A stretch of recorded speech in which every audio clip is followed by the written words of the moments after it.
ये साप्ताहिक बाइबल का उपदेश Plainfield Christian science church independent से है, जो प्लेनफील्ड, न्यू जर्सी, अमेरिका में है। अधिक जानकारी के लिए कृपया हमारी वेबसाइट पर जाएं www.plainfieldcs.com। आपके अध्ययन के लिए ये पाठ रविवार 27 फरवरी 2022 के लिए है। विषय: मसीह यीशु। स्वर्णपथ: यूहन्ना। मैं तुमसे सच सच कहता हूँ कि पहले इसके कि इब्राहिम उत्पन्न हुआ, मैं हूँ। मसीह यीशु। उत्तरदायी ध्यान। यूहन्ना। आदि में वचन था और वचन परमेश्वर के साथ था और वचन परमेश्वर था। उसमें जीवन था और वो जीवन मनुष्यों की ज्योति था। और ज्योति अंधकार में चमकती है और अंधकार ने उसे ग्रहण न किया। वो अपने घर आया और उसके अपनों ने उसे ग्रहण न किया, परंतु जितनों ने उसे ग्रहण किया उसने उन्हें परमेश्वर के संतान होने का अधिकार दिया, अर्थात उन्हें जो उसके नाम पर विश्वास करते हैं। वो ना तो लहू से, ना शरीर की इच्छा से, न मनुष्य की इच्छा से, परंतु परमेश्वर से उत्पन्न हुए हैं। और वचन दयाधारी हुआ और अनुग्रह और सच्चाई से परिपूर्ण होकर हमारे बीच में डेरा किया। और हमने उसकी ऐसी महिमा देखी जैसी पिता के इकलौते की महिमा, क्योंकि उसकी पूरी पूर्णता से हम सब ने प्राप्त किया, अर्थात अनुग्रह पर अनुग्रह।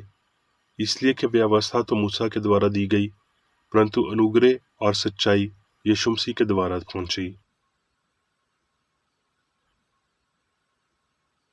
पाठ उपदेश बाइबल में से यशाया।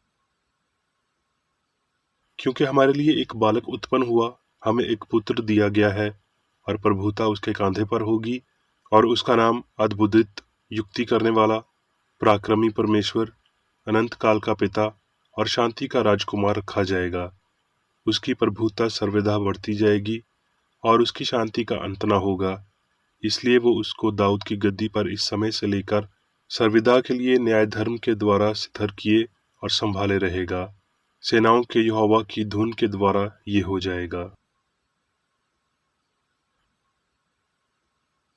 लूका। फिर यीशु पवित्र आत्मा से भरा हुआ यरदन को लौट गया, और वो नासरत में आया जहाँ पाला पोसा गया था, और अपनी रीति के अनुसार सब्बत के दिन आराधनालय में जाकर पढ़ने के लिए खड़ा हुआ। यशाया भविष्यद्वक्ता की पुस्तक उसे दी गई, और उसने पुस्तक खोलकर वो जगह निकाली जहाँ ये लिखा था कि प्रभु का आत्मा मुझ पर है, इसलिए कि उसने कंगालों को सुसमाचार सुनाने के लिए मेरा अभिषेक किया है, और मुझे इसलिए भेजा है कि बंधुओं को छुटकारे का और अंधों को दृष्टि पाने का सुसमाचार प्रचार करूं, और कुचले हुओं को छुड़ाऊं, और प्रभु के प्रसन्न रहने के वर्ष का प्रचार करूं। तब वो उनसे कहने लगा कि आज ही ये लेख तुम्हारे सामने पूरा हुआ है। लूका। और इसके बाद वो बाहर गया और लावी नाम एक चुंगी लेने वाले को चुंगी की चौकी पर बैठे देखा, और उससे कहा, मेरे पीछे हो ले। तब वो सब कुछ छोड़कर उठा और उसके पीछे हो लिया।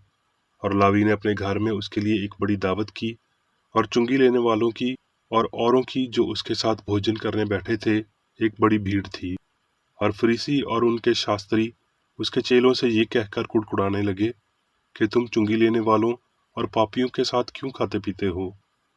यीशु ने उनको उत्तर दिया कि वेदी भले चंगों के लिए नहीं, परंतु बीमारों के लिए अवश्य है। मैं धार्मियों को नहीं, परंतु पापियों को मन फिराने के लिए बुलाने आया हूँ। मत्ती।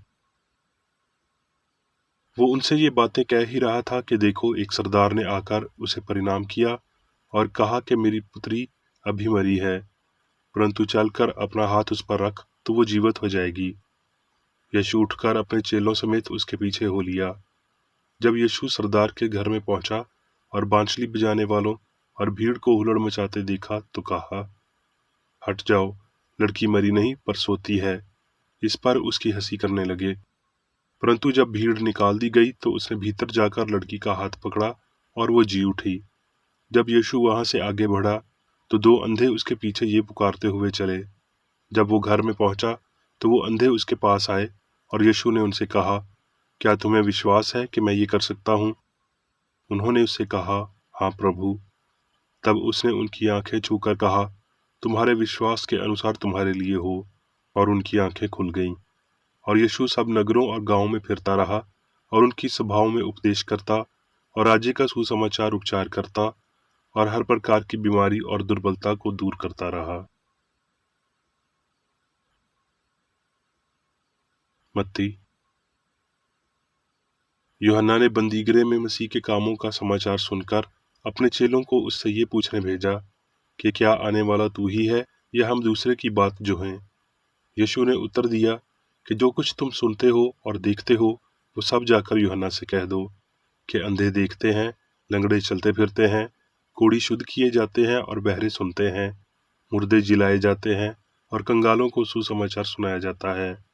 और धन्य है वो जो मेरे कारण ठोकर न खाए। लूका। और वो पतरस और यूहन्ना और याकूब को ले गया और प्रार्थना करने के लिए एक पहाड़ पर चढ़ गया। जब वो प्रार्थना कर ही रहा था तो उसके चेहरे का रूप बदल गया और उसका वस्त्र सफेद होकर चमकने लगा। और देखो, मूसा और एलिया दो पुरुष उसके साथ बातें कर रहे थे। ये महिमा सहित दिखाई दिए और उसके मरने की चर्चा कर रहे थे जो यरूशलेम में होने वाला था। पतरस और उसके साथी नींद में भरे हुए थे और जब अच्छी तरह सुचेत हुए तो उसकी महिमा और उन दो पुरुषों को जो उसके साथ खड़े थे देखा। जब वो उसके पास से जाने लगे तो पतरस ने यीशु से कहा, हे स्वामी, हमारा यहाँ रहना भला है, सो हम 3 मंडप बनाएं, एक तेरे लिए, एक मूसा के लिए और एक एलिया के लिए। वो जानता न था कि क्या कह रहा है। वो ये कह ही रहा था कि एक बादल आकर उन पर छा गया और जब वो उस बादल से घिरने लगे तो डर गए। और उस बादल में से ये शब्द निकला कि ये मेरा पुत्र और मेरा चुना हुआ है, इसकी सुनो। ये शब्द होते ही यीशु अकेला पाया गया और वो चुप रहे और जो कुछ देखा था उसकी कोई बात उन दिनों में किसी से ना कही। मत्ती। 11 चेले गलील में उस फिसा पर गए जिसे यीशु ने उन्हें बताया था। यीशु ने उनके पास आकर कहा कि स्वर्ग और पृथ्वी का सारा अधिकार मुझे दिया गया है, इसलिए तुम जाकर सब जातियों के लोगों को चेला बनाओ और उन्हें पिता और पुत्र और पवित्र आत्मा के नाम से बपतिस्मा दो और उन्हें सब बातें जो मैंने तुम्हें आज्ञा दी हैं मानना सिखाओ। और देखो, मैं जगत के अंत तक सदा तुम्हारे संग हूँ। आमीन। अब मैं मेरी बेकर रेड्डी द्वारा क्रिश्चियन साइंस की किताब विज्ञान और स्वस्थ शास्त्रों की कुंजी के साथ के साहस संबंधी अंश पढ़ूंगा। विज्ञान और स्वस्थ। अनंत पर टिके रहने वालों के लिए आज का दिन आशीर्वाद के साथ भरा है। जागृत चरवाहा सुबह की पहली धुंधली किरणों को देखता है, तभी एक जी उठने की पूर्व चमक आती है। इस प्रकार भविष्य अद्विकता चरवाहों के लिए पीला तारा चमका, तो भी रात बीत गई और वो आ गया, जहां बैतलहम के बच्चे मसीह के मानो संदेशवाहक सत्य को अस्पष्टता में रखा गया था, जो अंधे को स्पष्ट कर देगा कि मसीह यीशु के द्वारा उद्धार का मार्ग समझ में आ जाएगा। जब तक कि त्रुटि की रात भर भोर की किरणें ना चमके और होने के मार्गदर्शक तारे को चमकाएं। ज्ञानियों को दिव्य विज्ञान के इस दिन के तारे को दिखाने और उसका पालन करने के लिए प्रेरित किया गया, जिससे शाश्वत सद्भाव का मार्ग प्रशस्त हुआ। मसीह मार्ग और सत्य है जो सभी त्रुटि को दूर कर रहा है। यीशु सिद्ध मनुष्य की सर्वोच्च मानवीय अवधारणा था।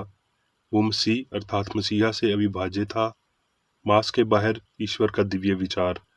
स्वर्गदूतों ने पुराने लोगों के लिए इस दोहरे प्रगट होने की घोषणा की और स्वर्गदूतों ने इसे विश्वास के माध्यम से हर युग में आशा भरे दिलों के लिए इसकी सरगोशी की। यीशु एक कंवारी का बेटा था। उन्हें परमेश्वर के वचन का उपदेश देने और मनुष्यों के रूप में प्रकट करने के लिए नियुक्त किया गया था। ताकि वो समझ के साथ विचारों को भी जान सकें। ईश्वरीय सत्य, जीवन और प्रेम ने पाप, बीमारी और मृत्यु पर यीशु को अधिकार दिया। उनका मिशन आकाशीय विज्ञान को प्रकट करना था, ये साबित करने के लिए कि ईश्वर क्या है, वो मनुष्य के लिए क्या करता है।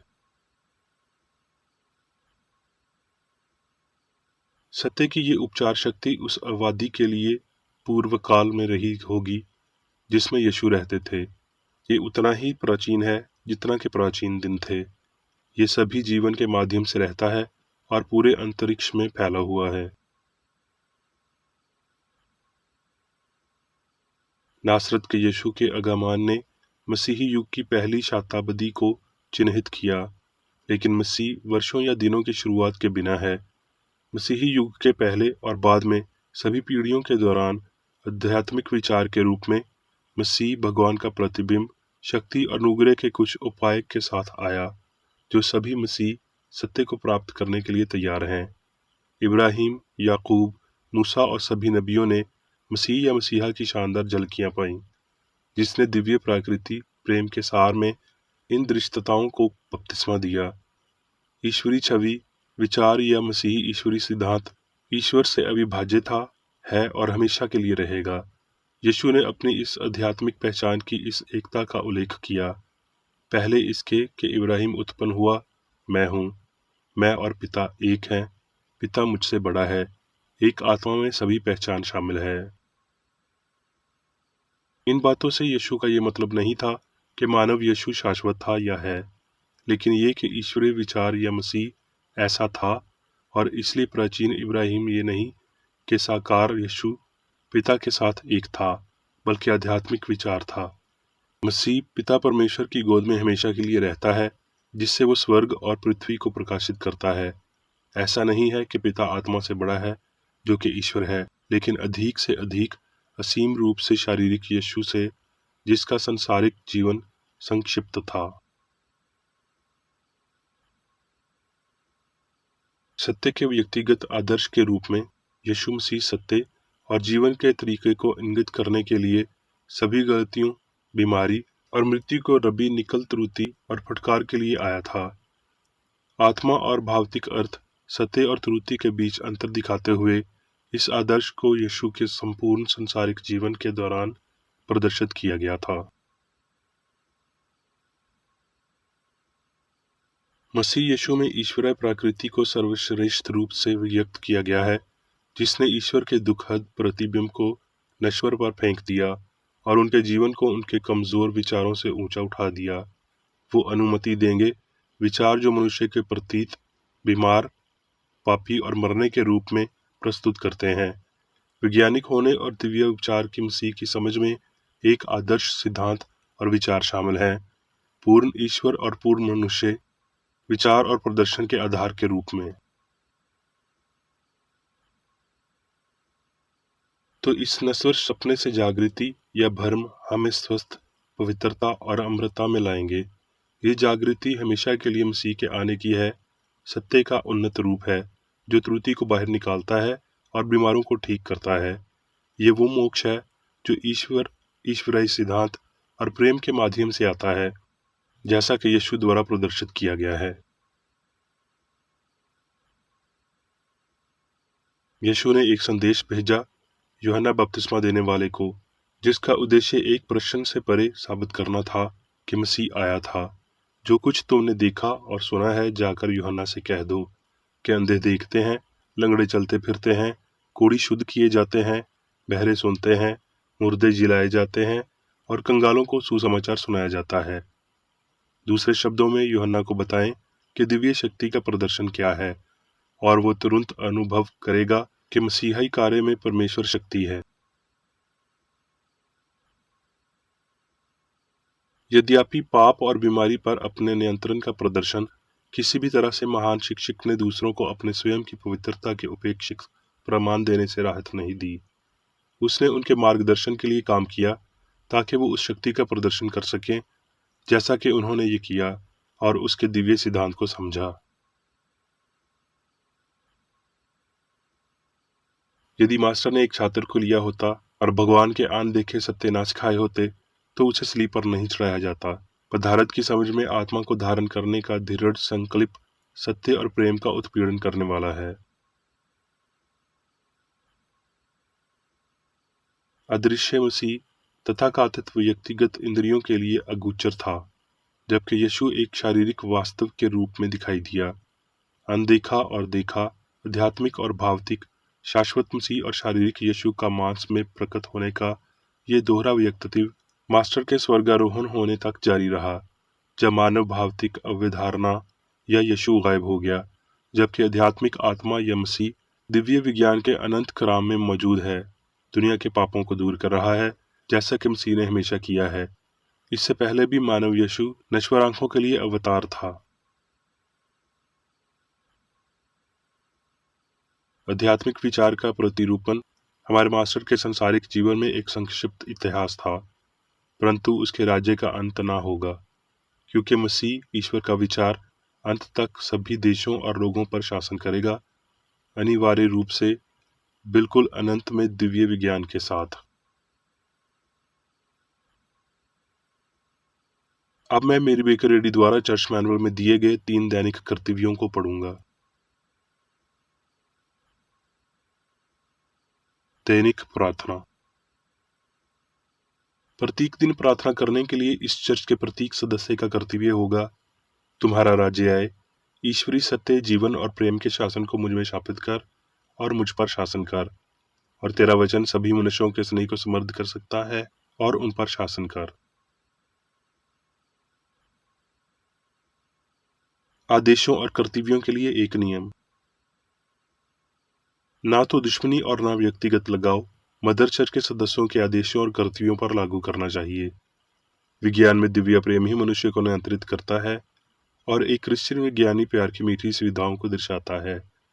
प्यार में डांटने पर, सच्चा भाईचारा, परोपकार और क्षमा में। इस चर्च के सदस्यों को प्रतिदिन ध्यान रखना चाहिए और सभी बुराई दूर करने, भविष्यवाणी, न्याय करने, निंदा करने, परामर्श देने, प्रभावित करने या गलत तरीके से प्रभावित होने से बचने के लिए प्रार्थना करनी चाहिए। कर्तव्य के प्रति सतर्कता। इस चर्च के प्रत्येक सदस्य का यह कर्तव्य होगा कि वो प्रतिदिन आक्रामक मानसिक सुझाव से बचाव करे और भूलकर भी ईश्वर, नेता और मानव जाति के प्रति अपनी कर्तव्य की उपेक्षा नहीं करनी चाहिए। उनके कामों से उन्हें आंका जाएगा और वो उचित या निंदनीय होगा।